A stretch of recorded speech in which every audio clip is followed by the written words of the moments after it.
এখন তো বৃষ্টির সিজন শেষ হয়ে যাওয়ার কথা, এখনো বৃষ্টি নামতেছে। আজকে 2-3 দিন ধরে শুধু বৃষ্টি আর বৃষ্টি। আজকে একটা ভর্তা বানাবো, ডাঁটা শাকের ভর্তা। তো শাকগুলোরে আগে ধুয়ে নিছি, তারপর কুচি কুচি করে কেটে দিয়ে দিছি 4টার মতো কাঁচামরিচ আর 3 কোষ রসুন। এটা আমি ভাপে সিদ্ধ করে নেব।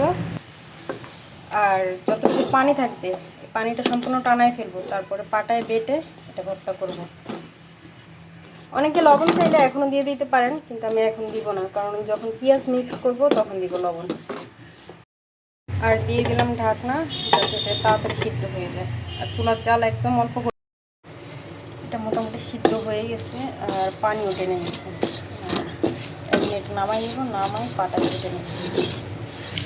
যেই কড়াইতে শাক সিঝেছিলাম, তো ওই কড়াইটাই আবার পরিষ্কার করে ওইখানে তেল গরম করে পেঁয়াজ একটু নরম করে নিচ্ছি। মুরগির মাংস দিয়ে চাল কুমড়া রান্না করবো, সেই জন্য এখানে 1 চা চামচ রসুন আর আদা পেস্ট দিয়ে দিচ্ছি।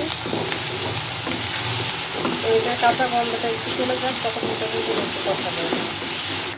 আর এখন দিয়ে দিচ্ছি 1 চা চামচ হলুদের গুঁড়া আর 1 চা চামচ মরিচের। শাক বাটা হয়ে গেছে, তো এখন লবণ আর পেঁয়াজ মিক্স করে একটু হালকা ডলা দিয়ে মিক্স করে নেব। আমার কাছে ভর্তা খাইতে ভালোই লাগে, কিন্তু ভর্তা বানাইতে আমার বেশি কষ্ট লাগে।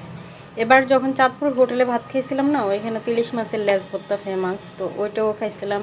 তারপরে একটা মহিলা হোটেলে গেছিলাম, মানে ওইখানে ওই বাবুর্চি এবং হোটেলের মালিক দুইজনই মহিলা।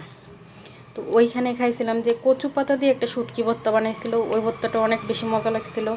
তারপরে ওই যে গুঁড়াগাড়া মাছ ভাজার সময় যে মাছের যে টুকটা বাইর হয়, ভাঙে যায়, ওইটা দিয়ে একটা ভর্তা বানিয়েছিলাম। মানে 3টা ভর্তার আইটেম খেয়েছিলাম, 3ওটাই জিভে লাগে থাকার মতো। তো এখানে ডাঁটা শাকের ভর্তা রেডি, তো এটা বাটিতে সার্ভ করবো।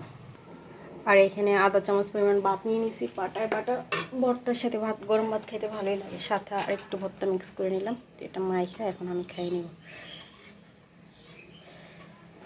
কেউ খাইলে করো। পাটায় মশলা, পাটায় ভর্তা বাটতে বাটতে এদিকে মাংসও কষাই গেছে। এখন দিয়ে দিব কেটে রাখা চাল কুমড়ার টুকরাগুলো, এগুলো দিয়ে আরেকটু কষাবো। আর মুরগির মাংস ধোয়ার সময় পানিটা আমি ভালোভাবে এভাবে নিংড়েছে আর কি, একটু পানি রয়ে গেছিলো, তো এই কারণে এতগুলো পানি উঠে গেছে। তারপর আবার মশলাতে একটু পানি ছিল, তো যাই হোক সমস্যা না। তো চাল কুমড়া আর মাংস আরও কষাইতে হবে, একটু ঢেকে দেবো। আমার মোবাইলে ভিডিও রেকর্ড করা যাচ্ছে না, আবার এই কতক্ষণ রেকর্ড করা যায়, আবার রেকর্ড করা যায় না। তো যাই হোক, এখানে কিন্তু তরকারি আমার 80% সিদ্ধ হয়ে গেছে, মানে চাল কুমড়া মাংস সব কিছু। একটু আমরা ঝোল খাই যেহেতু বেশি, তাই একটু পানি দিয়ে ঝোলের পরিমাণটা বাড়িয়ে নিলাম। আর এখন চুলার জালটা হাই হিটে করে দেবো। তরকারি হয়ে গেছে, আর এখন নামাই ফেলবো। কি বলছো নিরং? কোনটা কবে রান্না করছি? এটা দিয়ে পান্তা ভাত খেয়েছিলাম, ওইটা। তাই সরা সরা সরা সরা। তো আজকের ভিডিও এতটুকুই। সবাই ভালো থাকবেন, সুস্থ থাকবেন। আর ভিডিও ভালো লাগলে অবশ্যই লাইক কমেন্ট শেয়ার করে পাশে থাকবেন। Bye bye.